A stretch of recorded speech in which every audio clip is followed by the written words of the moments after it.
and see them slave castles so you can see what they did to us. You got to see what they did to us. You got to see how they built these dungeons underground and they put these churches on top and they dug holes in the ground to pump the music of what they call their Christianity into the holes while, man, they did, let me explain something to y'all. They walk them as far as they can first to make them lose weight.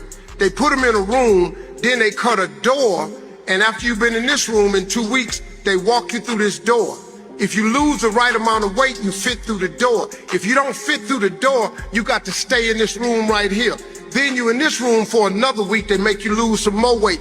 Then you fit through another door. If you can't fit through the door, you ain't lost enough weight. You got to go through 4 doors like that before you go through the door of no return. Don't forget to wash your hand. This is how they kept their slaves.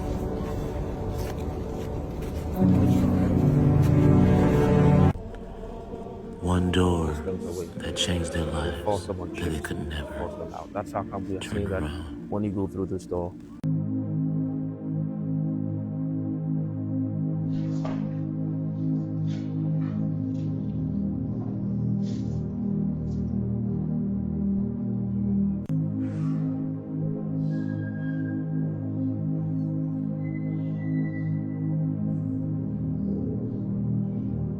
I go. This is how they kept their slaves.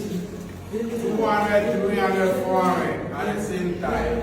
Being chains and shackles for 3 months. Toilet, jewelry, menstruation, vomit, all inside here. This is source of light and ventilation. At the same time, they drop food and water here. For 3 months, when you became weak, before you got underground, from here to the fort, from the fort to the door of for the slaves. And the reason why we have the block over here, when slave trade was abolished in the year 1833, the fort became a prison. So for the prisoners not to escape, we had a block of the tunnel. Because the fort changed to prison. And that is why we have the block. But this place known as only the strongest survive. When you are not strong, you will never survive. They don't even mind. They brought all of us here. Even everyone can die, you left one person. They are happy that you can survive. So that is why this place is known as the strongest survive. Do you think that Biden would have stepped down as an incumbent in the US if they didn't have free and fair election? When a Paul Biya, who farts when he is talking as an old man and who is no longer reasoning, is still winning election. What a tragedy. My dear people of the Northwest, I want to begin this speech with a clear warning. Some among us think freedom is won through carrying guns or speaking in loud slogans. But no, true liberation comes through research, evidence, and presenting a case that the world cannot deny. That is the work my legal team and I have done. We have gone back to the roots of our history and uncovered the truth that was hidden. And now, I bring it to you. The so-called Ambazonia War was led mostly by those in the Southwest. They began by kidnapping their own people for ransom and by threatening families. They violated the Geneva Convention, the very code of war that protects civilians. The Geneva Code is clear. Civilians shall not be targeted. Hostages shall not be taken. Families shall not be punished for the acts of others. Schools and hospitals must never be attacked. Prisoners must be treated humanely. But these were all broken. Tell me, how can you build a new society by destroying your own people? You cannot. Even their leaders set imaginary term limit for liberation and left their people in confusion. That is not leadership. That is failure. And let me ask you, my people, Ambazonia, is that the name you want to call yourself? A name from Limbe? The very land where your ancestors were sold as slaves? Where our people were forced into sadistic plantations? This is not us. Wake up, Bamenda people. Ambazonia's leaders trapped themselves in imaginary term limits before freedom was achieved and left their people in the air. We will not repeat that mistake. In the United Kingdoms of Bamenda, liberation has no expiry date, but independence will have clear term limits. For more than 553 years, our people have suffered capture, slavery, and exploitation. More than 120,000 of our brothers and sisters were captured from the Tika grass field and sold into slavery. Some shipped abroad, others forced into plantations like the CDC. Another 300,000 were captured by the Fulani Caliphate. From the northwest and Bamileke land, they were sold into the Trans-Sahara Arab slave trade. Our men castrated. Our women turned into sex objects. The northwest and Bamileke people have suffered in the hands of their neighbors from every side. The coastal communities of Douala, Southwest, Kribi, and the northern Fulani have raided our communities for centuries, capturing and selling our people as slaves.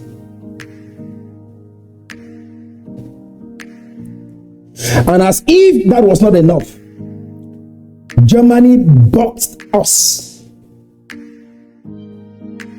into a man-made creation called Cameroon,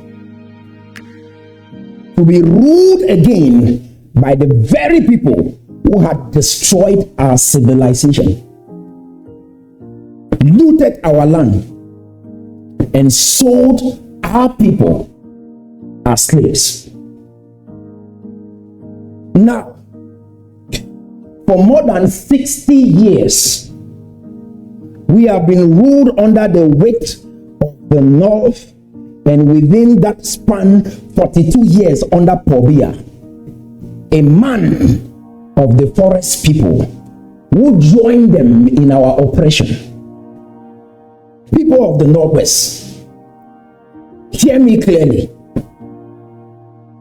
All that we lost, our talent, our people, our skills, and all the suffering we endured in the hands of the North, the Douala, the Southwest, and the Kribi, still pales in comparison to the devastation we have endured under Paul Biya's regime.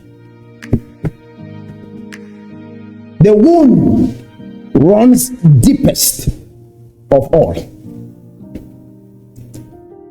It is not just history. It is a living tragedy.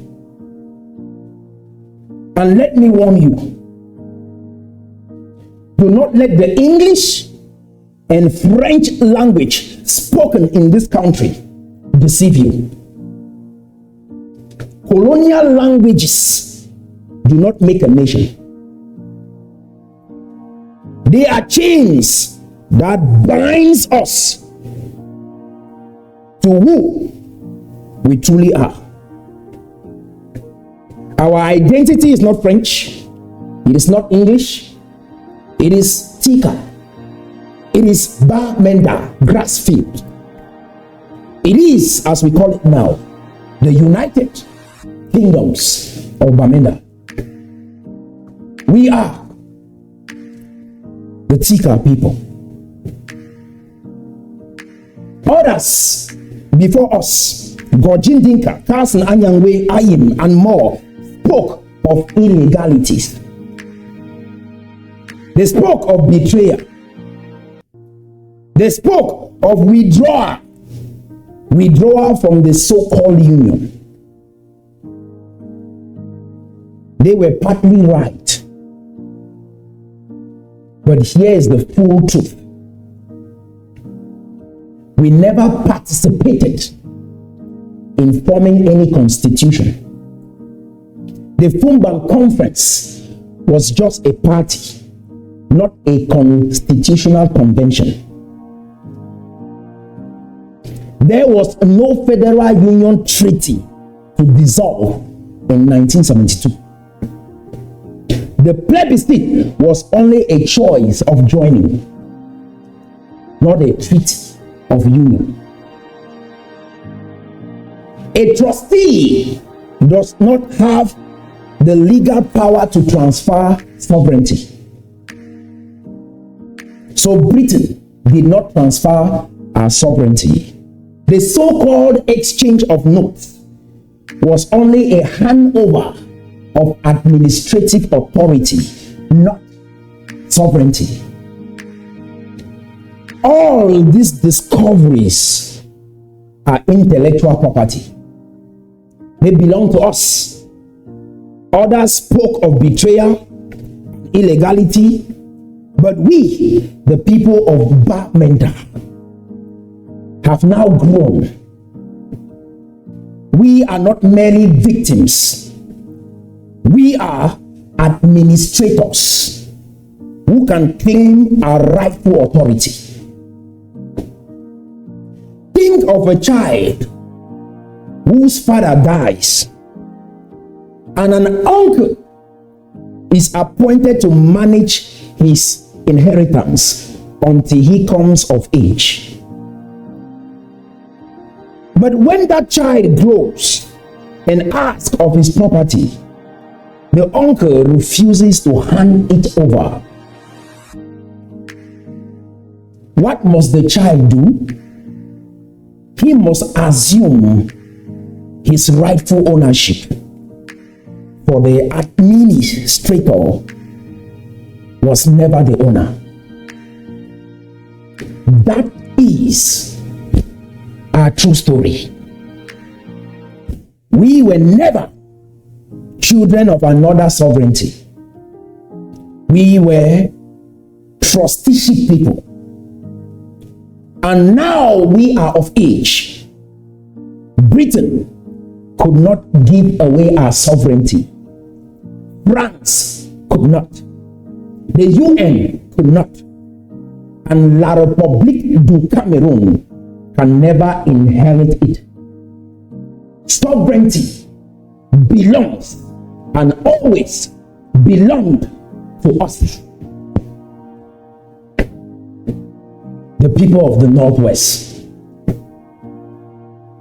That is why we declare our true identity as the United Kingdoms of Bamenda Northwest, a name rooted in who we are, in the kingdoms of our fathers, in the dignity of our friendship, and the Tika heritage. We are not offering fake promises. We will create a safe land where our children go to school, where our families prosper, and where our dignity is restored. With our 17,300 square kilometers of land, we will build the first fully civilized African nation. We take example from Singapore, whose capital city bears the same name as the nation itself. Mexico City in Mexico, Panama City in Panama, Djibouti in Djibouti, Luxembourg in Luxembourg, and Singapore in Singapore. So too shall Bamenda stand proud as both our capital city and our name, the United Kingdoms of Bamenda. Every young man in armed struggle must know the rules of the Geneva Convention. If you are to fight, fight as men of honor. Protect civilians. Do not kidnap for ransom. Do not attack schools or hospitals. Treat captives with dignity. If you violate these, you destroy the very nation you claim to build. But if you uphold them, you show the world that Bamenda rises not with terror, but with discipline, justice, and vision. And never forget, the Tika bloodline survived across the ocean. Many of the greatest black figures in America carry Tika DNA. Oprah Winfrey, Blair Underwood, Chris Rock, Quincy Jones, Spike Lee, Samuel L. Jackson, Forrest Whitaker, John Legend, Michael Jordan, the former U.S. Secretary of State, Condoleezza Rice, traced to the Tika people of Cameroon, Northwest, Grassfield people. The Tika are not a small people. We are the children of founders, kings, and builders. From two brothers came a civilization whose bloodline now runs in Michael Jordan, Oprah, John Legend, Condoleezza Rice, and millions across the diaspora. Their success is living proof that though our nation was broken, our spirit never died. The world has already seen what Tika greatness can produce. Now, it is time for us to produce it here in the United Kingdoms of Bamenda, in our own homeland. My people, hear me well. For more than 5 centuries, we have been betrayed, enslaved, looted, and silenced. But today, we stand with clarity. We are not Ambazonia. We are not Cameroon. We are the United Kingdoms of Bamenda. And the world will hear our name. Everything is possible